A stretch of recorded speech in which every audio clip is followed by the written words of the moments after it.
도널드 트럼프 대통령이 전 세계 부자를 상대로 사실상 미국 영주권을 판매하기로 했습니다. 기업에 대한 투자 대신 정부에 직접 돈을 내는 방식으로 진행될 것으로 전망되면서 사실상 영주권 장사란 비판이 나오고 있습니다. 정부가 불법 체류자들을 대상으로 하는 등록 시스템을 추진하고 있는 것으로 알려지고 있습니다. 지문과 집 주소 등 개인정보를 제출해야 하며 등록을 거부하면 벌금과 징역형에 처해질 수 있습니다. 연방정부가 고지한 리얼 아이디 법 시행 시점이 약 10주 앞으로 다가왔습니다. 연방교통안전청 등 관련 기관들이 발급 신청을 서둘러 줄 것을 당부하고 나섰습니다. 엘라베마주에서 지난 20과 21일 이틀 동안 아동 성착취범 검거 작전을 펼쳐 한인 2명을 포함한 11명이 체포됐습니다.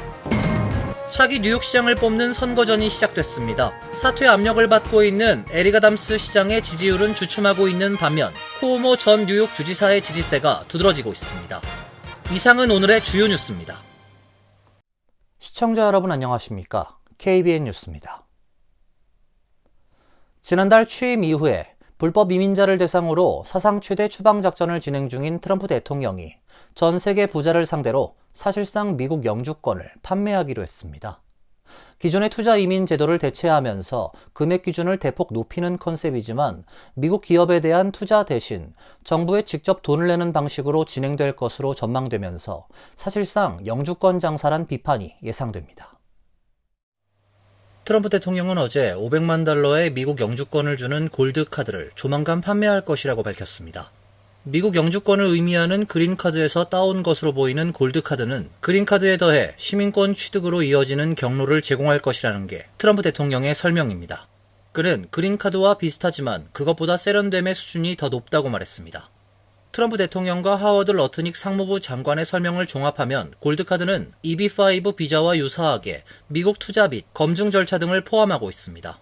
다만 EB5와 다르게 골드카드는 돈을 미국 정부에 직접 지불할 수도 있는 것으로 보입니다. 트럼프 대통령은 골드카드 자격을 얻기 위해서는 특정 금액을 미국에 투자해야 하느냐는 질문에 그렇다라고 답변했습니다. 러트닉 장관은 우린 EB5를 골드카드로 대체할 것인데 이것은 실제로는 그린카드 골드 버전이라면서 그들은 미국 정부에 500만 달러를 낼 수 있을 것이라고 부연했습니다. 러트닉 장관은 EB5에 대해 가짜, 사기, 싼 값의 영주권을 갖는 방법이라고 비판했습니다. 트럼프 대통령도 왜 우리가 공짜로 나눠주느냐고 말하고 골드카드 판매 전망과 관련해 우린 100만 장 카드를 판매할 수 있을 것이라면서 100만 장의 카드는 5조 달러 어치다라고 말했습니다. 우리가 만약 1000만 장을 판다면 이것은 50조 달러라면서 미국의 현재 부채는 35조 달러다. 이것은 환상적일 것이라고 기대감을 드러냈습니다. 정부가 불법 체류자들을 대상으로 하는 등록 시스템을 추진하고 있는 것으로 알려지고 있습니다. 모든 불법 체류자들은 지문과 집 주소 등 개인정보를 제출해야 하며 등록을 거부하면 5,000달러의 벌금과 6개월의 징역형이 내려질 수 있습니다. 월스트리트저널은 어제 트럼프 행정부의 규제 초안을 담은 문서를 입수했다면서 이 문서에 따르면 14세 이상의 어린이를 포함한 불법 이민자들은 정부가 새로 개설하는 등록 시스템에 지문과 집 주소 등 개인정보를 제출해야 한다고 보도했습니다. 이 시스템에 등록하지 않은 불법 이민자는 최대 5,000달러의 벌금과 6개월의 징역형에 처할 수 있습니다. 이전까진 미국에 불법으로 체류하는 이민자들이 구금 추방되더라도 범죄를 저지른 것으로 간주하진 않았던 것에 비해 트럼프 정부가 추진 중인 계획은 불법 이민을 범죄화함으로써 이민 단속을 강화하려는 것이라고 월스트리트저널은 전했습니다. 크리스티 놈 국토안보부 장관은 새로운 정책을 설명하는 메모에서 이 나라의 불법 체류자들은 선택의 기로를 맞게 됐다며 그들은 본국으로 돌아가고 합법적인 절차를 거쳐 미국에 입국하거나 계속해서 우리 법을 위반하는 것에 대가를 치르게 될 수 있다고 경고했습니다. 트럼프 정부가 추진하려는 이 정책은 1940년에 통과된 법의 이민자 등록 조항에 근거를 두고 있습니다. 당시 이민자들 중 의심스러운 공산주의자들을 잡아들이기 위해 만들어진 법 조항은 영주권자를 비롯한 모든 이민자가 매년 지역 우체국에 등록하도록 했으나 투입되는 비용 대비 실익이 별로 없다고 판단해 1960년대에 시스템 운영을 중단했습니다. 연방정부가 고지한 리얼 아이디법 시행 시점이 약 10주 앞으로 다가왔습니다. TSA 등 관련 기관들이 발급 신청을 서둘러 줄 것을 당부하고 나섰습니다.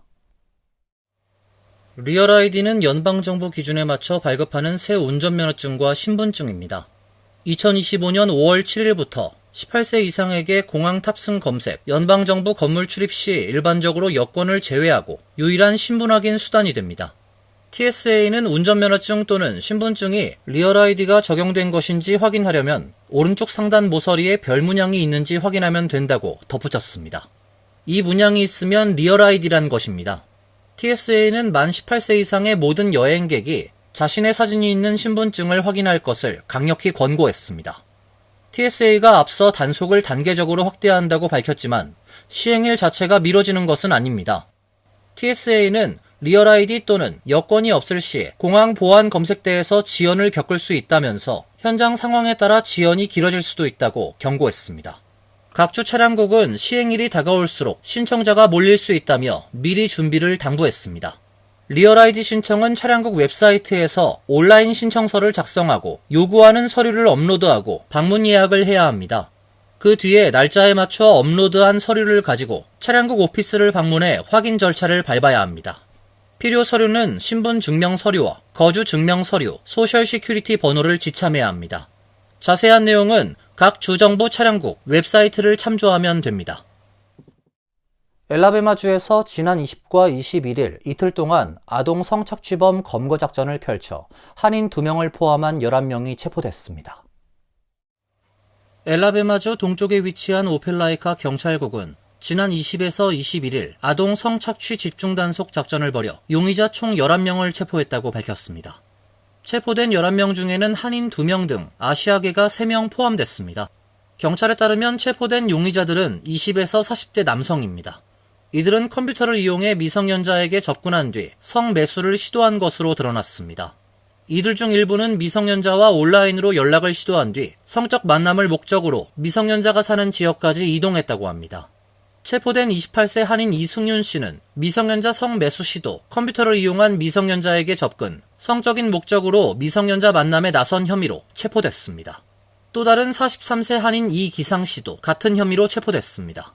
경찰국은 비영리단체인 인신매매 방지 컨버넌트 레스크 그룹, 국토안보부, 지방검찰 협조를 얻어 용의자들을 체포했다고 전했습니다. 차기 뉴욕시장을 뽑는 선거전이 본격적으로 시작됐습니다. 뇌물 수수 등 5개 혐의로 사퇴 압력을 받고 있는 에릭 아담스 시장의 지지율은 주춤하고 있는 반면 쿠오모 전 뉴욕 주지사의 지지세가 두드러지고 있습니다. 어제부터 민주당 예비선거에 출마하는 뉴욕시장 후보들의 청원 절차가 시작되며 뉴욕시장 선거전이 본격적으로 시작됐습니다. 뉴욕시장 후보 자격을 갖추기 위해 후보자는 오는 4월 3일까지 등록 유권자 최소 3,710명으로부터 서명을 받아야 합니다.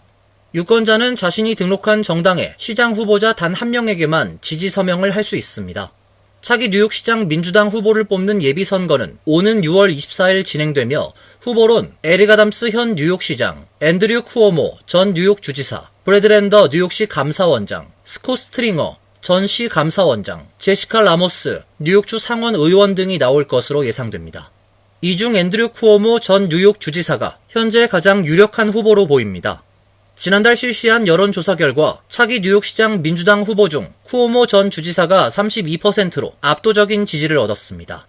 쿠오모 전 주지사는 아직 공식적으로 시장 출마를 선언하진 않았으나 곧 출마 선언을 할 것으로 보입니다. 뉴욕타임스는 어제 쿠오모 측근의 관계자 4명으로부터 그가 이번 주말에 출마를 발표할 수도 있다는 계획을 들었다고 보도했습니다. 논란의 중심에 선 아담스 시장은 곳곳에서 해임 목소리가 커지고 있음에도 굳건한 출마 의사를 밝혔습니다. 아담스 시장은 어제 기자회견에서 청원서가 거리에 붙을 것이다. 내 이름이 적힌 청원서가 보이면 서명해달라고 호소했습니다.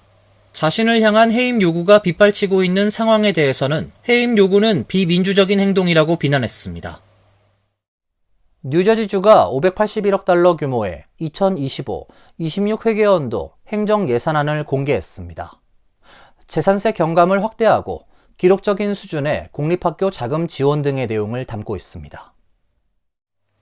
필 머피 뉴저지 주지사는 어제 581억 달러 규모의 다음 회계연도 예산안을 발표했습니다. 현 회계연도보다 7천만 달러 줄어든 규모입니다. 필 머피 주지사는 도널드 트럼프 행정부가 연방 지원금 삭감을 검토하고 있는 상황이라 예산안 작성에 큰 어려움을 겪었다며 언제 어떻게 상황이 바뀔지 모른다고 강조했습니다. 뉴저지 주민들의 최대 관심사인 직접 재산세 감면엔 43억 달러가 책정됐습니다. 주택 소유자, 세입자 지원 앵커 프로그램엔 24억 달러가 할당됐고 시니어 프리즈 프로그램엔 2억 3,900만 달러를, 65세 이상 노인들을 위한 재산세 감면 프로그램 스테이 뉴저지에는 6억 달러를 배정했습니다. 교육 관련 예산은 역대 최대 규모인 121억 달러를 책정했습니다. 모든 학군에 종일제 유치원을 제공하도록 의무화하고 학교에서 스마트폰 사용을 금지하는 내용 등도 포함됐습니다. 머피 주지사는 내년부터 담배에 30센트 추가 세금을 부과하고 주류세 10% 인상, 인터넷 게임과 온라인 도박에 대한 세율을 25%로 인상하는 방안도 제안했습니다. 또 가족 계획 서비스 및 생식 건강 프로그램에 5,200만 달러, 신생아 출산 가정에 약 2,500건의 무료 가정 간호사 방문 서비스를 제공하기 위해 3,580만 달러를 책정했습니다. 도널드 트럼프 대통령의 오른손에 멍자국이 포착돼 논란이 일고 있습니다. 에마뉴엘 마크롱 프랑스 대통령과의 정상회담에서 찍힌 사진을 두고 기싸움식 악수 때문이란 분석과 건강 이상 신호란 의혹이 맞서고 있습니다. 트럼프 대통령은 24일 백악관에서 마크롱 대통령과 정상회담 당시 찍힌 트럼프 대통령 사진에서 그의 오른쪽 손등에 멍자국이 있는 것이 화제가 되고 있습니다. 일각에선 두 정상의 악수 신경전이 멍의 원인이란 주장을 제기했습니다. 실제로 두 사람은 회담 당시 17초간 손을 꽉 움켜쥐며 신경전을 벌였고 과거에도 힘겨루기 하듯 강한 악수를 나눈 바 있습니다. 반면 건강 이상설을 제기하는 목소리도 적지 않습니다. 특히 정맥주사 자국이란 주장이 확산됐습니다. 탈수 증세로 수액을 맞았거나 비타민 결핍 때문일 수도 있다는 주장도 있습니다. 트럼프 대통령이 미국 역사상 두 번째로 고령이란 점을 들어 단순히 나이가 많아 멍이 쉽게 드는 것 아니냐는 의견도 있습니다. 일부에서는 트럼프 대통령이 건강 기록을 공개하지 않는 점을 지적하며 심각한 건강 문제를 숨기고 있는 것 아니냐는 의혹도 제기했습니다. 의료진이 그의 건강을 두고 거짓말을 하고 있다며 의료 기록 공개를 촉구하는 목소리도 나왔습니다. 이에 대해 백악관은 트럼프 대통령의 멍은 매일 악수를 많이 하기 때문이라며 건강 이상설을 일축했습니다. 한편 트럼프 대통령은 과거에도 손에 밴드나 멍자국이 자주 포착됐습니다. NBC에 따르면 지난해에도 그의 손등멍이 언론에 보도된 바 있으며 당시 타임지와의 인터뷰에서 트럼프 대통령은 악수하면서 생긴 것이라고 말했습니다. 도널드 트럼프 대통령이 전쟁으로 폐허가 된 가자 지구가 트럼프판 가자 해변 리조트로 변화하는 과정을 보여주는 AI 생성 동영상을 공개했습니다. SNS 트루스 소셜에 게재된 영상엔 팔레스타인인들이 터널과 폭격으로 파괴된 건물에서 나와 푸른 바다가 내려다 보이는 고층 건물이 있는 해변 쪽으로 향하는 모습이 담겼습니다. 일론 머스크 테슬라 CEO가 현금이 날아다니는 해변에서 춤을 추고 트럼프 대통령이 반나의 여성과 춤을 추는 장면도 나옵니다. 트럼프 대통령이 베냐민 네타냐후 이스라엘 총리와 함께 해변에서 일광욕을 즐기는 모습도 묘사됐습니다. 영상엔 도널드가 당신을 풀어주러 오고 있다. 더 이상 터널도 없고 두려움도 없다. 트럼프판 가자가 드디어 모습을 드러냈다는 자막도 있습니다. 앞서 트럼프 대통령은 미국이 가자 지구를 점령하고 현지 주민을 다른 곳으로 이주시킬 수 있다고 밝혀 논란을 일으켰습니다. 그는 가자 지구를 중동판 휴양지 리비에라로 만들겠다는 구상을 제시했습니다. 이번 영상은 트럼프 대통령의 중동 특사인 스티브 위트코프가 가자 지구의 미래를 논의할 부동산 개발자 정상회의를 개최할 계획을 발표한 가운데 공개돼 주목을 받고 있습니다. 이어서 간추린 소식입니다. 공화당이 장악한 하원에서 도널드 트럼프 대통령의 입법 의제가 담긴 예산안이 통과됐습니다. 하원은 어제 세금, 국경, 에너지에 관한 트럼프 예산안을 찬성 217표, 반대 215표로 통과시켰습니다. 공화당에선 한 표의 이탈표가 발생했고 민주당 의원 전원은 예산안에 반대했습니다. 예산안엔 향후 10년간 최대 4조 5천억 달러의 세금을 감면하고 같은 기간 정부 지출을 1조 5천억 달러 삭감하는 내용이 담겼습니다. 올해 6월께 상한선에 도달할 것으로 관측되는 부채 한도를 4조 달러로 증액하는 방안도 포함됐으며 남부 국경과 국방 관련 3천억 달러 신규 지출 예산이 반영됐습니다. 예산안이 하원을 통과하면서 상원도 법안에 대해 본격적인 논의를 시작할 예정입니다. 아미르 알리 연방법원 판사는 어제 트럼프 행정부에 오늘 오후 11시 59분까지 계약자와 보조금 수령자에게 USAID 원조 자금을 지불하라고 판결했습니다. 국제개발기업과 난민지원기관 등 자금 지원 계약을 맺은 비영리 단체들이 트럼프 행정부를 상대로 제기한 소송과 관련해 계약을 이행하라고 명령한 것입니다. 알리 판사는 지난 13일에도 원조금 지급을 거부한 트럼프 행정부에 계획대로 이행하라고 명령을 했고, 트럼프 행정부가 가처분 명령을 따르지 않자 일주일 후인 지난 20일에도 명령을 이행하라고 재차 통지했습니다. 트럼프 행정부는 법원 명령에 대해 항소 통지서를 제출할 것이라고 밝혔습니다. 24일 발표된 NYPD 대중교통 범죄 데이터에 따르면 지난달 전철 내 중범죄 사건은 총 147건으로 전년 동기 231건 대비 36.4% 감소했습니다. 범죄 유형별로 보면 살인사건은 지난달 한 건도 발생하지 않으며 강도사건은 51건에서 23건으로 45.1% 감소했고, 중폭행 사건은 55건에서 45건으로 18.2% 줄었습니다.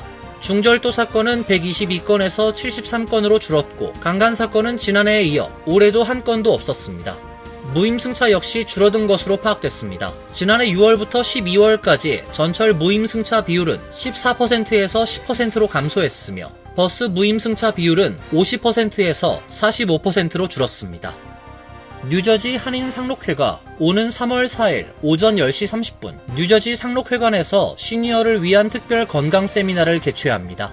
이번 세미나엔 전 서울대병원 외상외과 교수이자 현재 버지니아 한의과대학 교수로 활동 중인 김영철 박사가 강연을 맡아 양방과 한방을 접목한 효과적인 건강관리법을 소개할 예정입니다.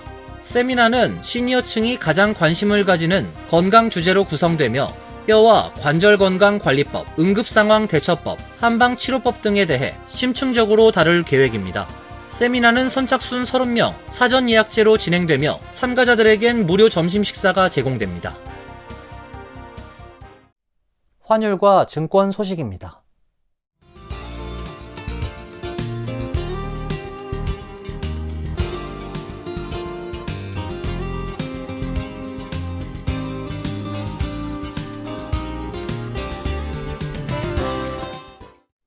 이어서 날씨입니다.